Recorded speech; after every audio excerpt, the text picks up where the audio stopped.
Hi friends, welcome to our channel trader इंसान super trade लक्ष्य दोनों हमारा चैनल है, तो इसी को सब्सक्राइब कर लीजिए। दोनों को सब्सक्राइब कर लीजिए अगर आपने अभी तक नहीं किया है। वीडियो अच्छा लगे तो इसको दोस्तों तक पहुंचाइएगा और शेयर लाइक सब्सक्राइब तीनों कर लीजिए। अब यहाँ पे बात कर लेते हैं मार्केट में क्या हो सकता है नेक्स्ट वीक। आज की जो क्लोजिंग है उसमें एक खास बात ये थी कि निफ्टी के कंपोनेंट्स काफ़ी भागे, उसमें आईटी का बहुत बड़ा रोल था। और आईटी में बहुत दिन से चिल्ला रहा हूँ कि यार आईटी ऐसा सेक्टर है जो अंडर वैल्यूड है, यहाँ रिस्क कम सबसे कम है। अगर कहीं जाना है तो आईटी सेक्टर में जाओ। और आपने देखा इन्फोसिस टीसीएस सारे स्टॉक भागे। उसके बाद लास्ट में बैंक निफ्टी ने थोड़ी सी भाग दिखाई। वो भाग का काफ़ी कुछ जो एक रीज़न शायद एक रीबैलेंसिंग होनी थी फुटसी की, तो उसके कारण कुछ पैसे आने वाले थे, तो वो रीज़न हो सकता है। लेकिन ओवरऑल जो मार्केट है वो बहुत तेज़ी से बहुत ज़्यादा रनअप कर चुका है। मुझे ऐसा लगता है यहाँ पे कूल डाउन होने के काफ़ी ज़्यादा चांसेस हैं। अगर आप देखें तो हम 18,800 से एक तरफा रैली दे रहे हैं, हार्डली एक या दो ब्लिप्स आए हैं। और जो रैली है वो काफ़ी बड़ी है। और ऑल टाइम हाई हमने ब्रेक किया था ऑलमोस्ट, टाइम हो गया 30 नवंबर, ठीक है। तो ऑल टाइम हमने काफ़ी टाइम पहले ब्रेक कर दिया, उसके बाद रैली चल रही है। तो डेफिनेटली रैली रैली की जो एज है वो थोड़ी सी हो रही है इमीडिएटली शॉर्ट टर्म में। तो एक करेक्शन या डिप आ सकता है, काफ़ी सारे गैप्स भी हैं। गैप ज़रूरी नहीं होते कि फिल हो, लेकिन फिर भी एक कूल डाउन के लिए यहाँ पे वापस आ सकता है 21,000 के आसपास तक। तो 450 पॉइंट यहाँ पे एक करेक्शन डिप आ सकता है। और फिर 20,850 से लेके 21,000 के बीच में थोड़ा सा सुस्ता है, सांस ले, तभी ये रैली थोड़ी सी स्ट्रेंथ होगी, लंबे समय तक चल पाएगी। वरना क्या होगा, जैसे गई है वैसे ही लौटेगी। अब बैंक निफ्टी की बात करेंगे तो यहाँ पे अगर कोई बोले कि इमीडिएटली क्या कर सकते हैं, तो मेरा मानना है इमीडिएट सपोर्ट 21,200 पे जो जो कि काफ़ी नीचे है। और रेजिस्टेंस जो है 21,500 550 पे। बैंक निफ्टी की बात करूँ तो यहाँ पे बैंक निफ्टी ने जो रैली की है एक इमीडिएट रेजिस्टेंस ट्रेंड लाइन का है, जो काफ़ी लंबी ट्रेंड लाइन है, उसके आसपास हम थे ऑलमोस्ट 48,000 के आसपास। 48,000 48,200 300 एक टारगेट था जो मैंने अपने फ्री टेलीग्राम चैनल पे बताया था। Almost I think 8 of December को मैंने इस लेवल की बात की थी कि इस लेवल तक हम आ सकते हैं। हम ऑलमोस्ट वहाँ पे आ चुके हैं। आज का हाई भी ऑलमोस्ट वही है। तो मेरा मानना है कि यहाँ पे अब बैंक निफ्टी भी काफ़ी चल चुका है, ऐसा नहीं है कि चल नहीं सकता और, लेकिन थोड़ा सा कूल डाउन होगा। और आज एक और खास बात दिखी कि आपका जो पुट का प्रीमियम है वो भाग रहा था, इवन इफ मार्केट थोड़ा सा भी बाउंस हो रहा था और मार्केट गिरा, उसके बाद भी पुट में बहुत ज़्यादा डैमेज नहीं हुआ। तो ये दिखाता है कि यहाँ पे समवन कोई ना कोई यहाँ पे पुट एक्यूमुलेट कर रहा था, कॉल को सेल कर रहा था। कॉल में काफ़ी डिके हुआ बाउंस होने के बाद।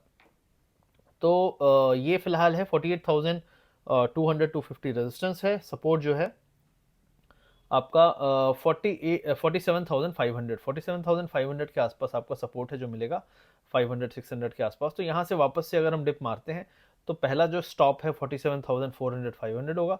और अगर वो भी नहीं टिका तो अगला सपोर्ट 46,900 पे होगा। लेकिन मैं ये कह रहा हूँ कि जिस तरीके से ये रैली शुरू हुई है, इस रैली का रिवर्सल भी बहुत शार्प होगा। तो जब भी ये होगा तो थोड़ा सा एक्सेप्ट करिएगा कि हाँ यार काफ़ी चल चुकी है रैली, शायद मैंने लेट बुल होने की गलती की है। ये चीज़ काफ़ी लोग गलती करते हैं, तो ये एक चीज़ आप ध्यान दे सकते हो। ऊपर मिड कैप में कोई खास चाल नहीं आई, मिड कैप ऑलरेडी चल चुके हैं। बहुत ज़्यादा पुश यहाँ नहीं मिल रहा है। स्मॉल कैप में भी सेम चीज़ थी। यहाँ पे आज जो चला है जो सेक्टर, एक पीएसयू बैंक में काफ़ी मूव आया। मूव 1:30 बजे के बाद शुरू हुआ है, सुबह से ऐसा मूव नहीं था। एसबीआई काफ़ी चला। लेकिन उसके अलावा अगर आप बोलें तो बैंक में कोई खास बहुत ज़्यादा खींचने वाला कोई स्टॉक नहीं था। मेन जो खींचने वाला कंपोनेंट था वो एसबीआई था, स्टेट बैंक ऑफ इंडिया। वहाँ क्या न्यूज़ थी, क्या खबर थी, लोग अपनी अपनी न्यूज़ अपनी अपनी खबर बताएंगे कि हाँ 10 बेसिस पॉइंट रेट बढ़ाया है and all that. But I don't see कि ऐसा कुछ सरप्राइजिंग चीज़ है। हो सकता है कि रैली का जो एक तो ये पूरी रैली है, इसका लास्ट जो स्टॉक चलता है वो एंड जो एक अलार्म होता है वो एसबीआई भी होता है। तो हो सकता है ये अलार्म हो, I don't know. But put के प्रीमियम्स का माहौल देखते हुए लग रहा है मुझे कि मोस्ट प्रॉब्ली अगले हफ्ते मंडे ट्यूसडे में एक शार्प रिवर्सल आ सकता है बैंक निफ्टी में। तो पीएसयू बैंक उसको लीड कर सकता है, ना कि इसको पीछे से साइड में रहेगा, ये बच जाएगा, ऐसा मुझे नहीं लगता है। मेटल्स भी जो हमने काफ़ी दिन पहले डिस्कस किया था, तो मेटल्स और आईटी दो सेक्टर थे जिसके बारे में मैं हमेशा बात करता था। मेटल्स भी काफ़ी चल चुके हैं, यहाँ पे कूल डाउन की ज़रूरत है, आवश्यकता है। अगर यहाँ से मेटल गिरता है तो 24,500, मतलब यहाँ से करीब करीब 4 to 5% का डिप आ सकता है इन स्टॉक्स में। इमीडिएट जो सपोर्ट है वो 25,000 पे है। ये है BSc metal index, current level है 25,800, मतलब 3% का फॉल यहाँ पे आ सकता है। That is where you try to enter. आप कभी चलते हुए भागते हुए में नहीं घुसोगे, क्योंकि फिर आप हो सकता है कि एकदम हाई पॉइंट पे पकड़ लो और फिर कंसोलिडेशन में रोते रहो, तो ये गलती आप कर सकते हो। आप ऑटो को देखोगे, ऑटो थोड़ा सा अब कंसोलिडेशन में आ चुका है, तो ये थोड़ा सा समय बिता सकता है, तो इसमें आप बहुत ज़्यादा एक्साइटेड ना हो। एक डिप आ सकता है इसमें 2-3% का, that is when you try to get in इस सेक्टर के स्टॉक्स में। और मैं इंडेक्स की बात कर रहा हूँ यहाँ पे रिलायंस ने काफ़ी अच्छी चाल दिखाई है रिसेंट में, 2500 2500 के आसपास है। इसमें थोड़ी सी चाल बची है, तो हो सकता है ये चले। लेकिन आईटी स्टॉक्स में रिसेंट में जो हम उम्मीद कर रहे थे कि एक चाल पेंडिंग है, ड्यू है, वो नहीं हुआ। मुझे लगता है कि आज के मूव के बाद मैं इमीडिएटली तो नहीं कहूँगा कि हाँ यार आईटी में अभी बहुत सस्ता हो गया है, अभी आईटी चला है, अच्छा चला है। और कुछ स्टॉक जैसे HCL tech all time high, ठीक है, तो ऐसा नहीं है कि आईटी स्टॉक्स ने चाल नहीं दिखाई है, पैसे बनाए हैं। और एचसीएल टेक ने आज ज़ोरदार रैली दिखाई है। यहाँ पे अगर हम बात करें तो टेक महिंद्रा ने एक लेवल है 1300 1310 का, कई बार इसको आया तोड़ा, पार नहीं कर पाया। अगर ये टूटता है तो हम 1350 से लेके 1400 तक के लेवल भी यहाँ पे देख सकते हैं, वहाँ तक की जगह यहाँ पे बनती है।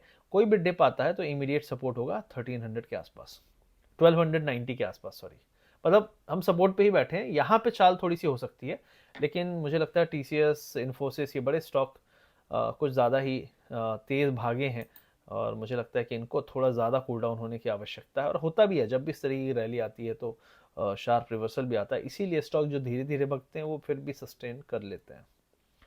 तो ये ओवरऑल यहाँ पे चीज़ें हैं। कई सारे स्टॉक नहीं चले आज, मार्केट ने हाई बनाया फिर भी नहीं चले। मेटल अच्छा चला, आपका पीएसयू बैंक और आपका आईटी अच्छा चला, ये 3 सेक्टर हैं। और मुझे लगता है कि अगर यहाँ से फॉल आया तो बैंक निफ्टी में ज़्यादा आएगा, निफ्टी में कम आएगा, क्योंकि मेटल है आपका, सॉरी, मेटल है आपका, रिलायंस है और आपका आईटी है, ये संभालने का काम करेगा। लेकिन बाकी बैंक में मुझे नहीं लगता, एसबीआई के भरोसे तो बैंक निफ्टी को नहीं बचा सकते ना, तो एक आध दिन चलेगा, लेकिन मुझे नहीं लगता कि बहुत ज़्यादा इसके कंपोनेंट है जो बहुत लीड करने के जैसा दिख रहा है। ये फिलहाल मेरा यहाँ पे व्यू है। एक स्टॉक था टाटा मोटर्स, कुछ लोग इसमें मैसेज में करते रहते हैं, बहुत सारे छोटे स्टॉक हैं, लोग घुसे रहते हैं। टाटा पावर ऑलरेडी ब्रेकआउट कर चुका है, इसके बारे में मैंने 280 290 में बात की थी। किसी ने मुझे मैसेज किया था, मेरे रिश्तेदार ने किया था कि मैंने ले रखा है। मैंने कहा भाई अभी तो शुरू हुआ है खेल। तो टाटा पावर ने एक बहुत अच्छा मूव दिया है, और मुझे लगता है ये ब्रेकआउट मूव के बाद थोड़ा सा रुकेगा 320 330 335 के बीच में। लेकिन ये रैली जस्ट शुरू हुई है, और टाटा पावर सेक्टर मेरे हिसाब से बहुत इंपॉर्टेंट है। जस्ट लाइक आप जियो को वैल्यू दें इन रिलायंस, उसी तरीके से आप पावर में टाटा पावर को वैल्यू दे सकते हैं। तो ये मेरा पॉइंट है। उसके अलावा टाटा मोटर्स ऑलरेडी चल रहा है, चलता धीरे धीरे वो मूव करता रहेगा। इसका लॉन्ग टर्म टारगेट मेरे हिसाब से 1000 1200 1500 तक है। तो ये अच्छा स्टॉक है, काफ़ी अच्छे अच्छे मॉडल्स आ रहे हैं, तो मुझे लगता है टाटा मोटर्स वाई नॉट कि हर डिप में इसको एक्यूमुलेट किया जाए। लॉन्ग टर्म का व्यू रखेंगे तो मार्केट ऑलरेडी ऊपर जा रहा है, तो स्टॉक के दम पे ही जाएगा, राइट, सिर्फ निफ्टी तो नहीं भग जाएगा। तो ये चीज़ें माइंड में रखनी पड़ेगी आपको। तो ये फिलहाल मेरा व्यू है मार्केट में, मेरा जो फिलहाल मत है कि इस तरीके से आपको सोचना है, समझना है। बाकी आपकी मर्जी, आपका पैसा, दिमाग लगाइए, समझिए कैसे आपको ट्रेड करना है। मार्केट इतना आसान नहीं है। आजकल कैसा हो रहा है कि आपको लगेगा कि गिरने वाला है और उठ जाएगा, तो लगेगा, मेजॉरिटी को ऐसा मार्केट फील कराता है, फिर उसके बाद एक अपोजिट काइंड ऑफ बिहेवियर देता है। उस बिहेवियर को चेक करने के लिए आपको ओपन इंटरेस्ट, वो ऑप्शन के प्रीमियम, सब बहुत सारी चीज़ें देखनी पड़ेंगी। तो इतना आसान नहीं रह गया कि किसी को भी लगे, जैसे मैं बोलूँ, कोई मुझे बोले कि यार लाखों लोग तुमसे जुड़े हुए हैं, उनको बता दो कहाँ जाने वाला है।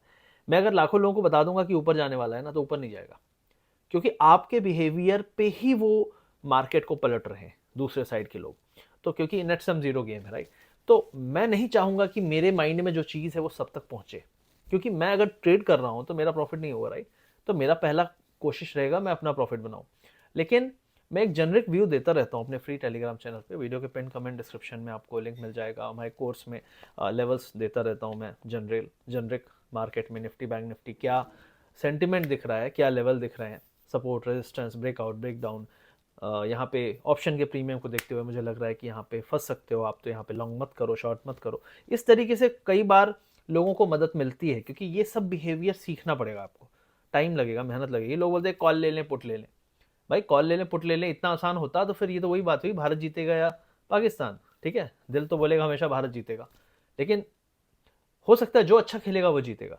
तो गैम्बल आप कर रहे हो, जब आप अपनी स्किल पे नहीं जा रहे हो तो आप ज़्यादातर गैम्बल ही कर रहे हो। तो मेरा मानना है कि आप सीखो थोड़ा सा। Thank you very much, take care, subscribe कर लीजिएगा अच्छा लगे वीडियो तो। Thank you very much.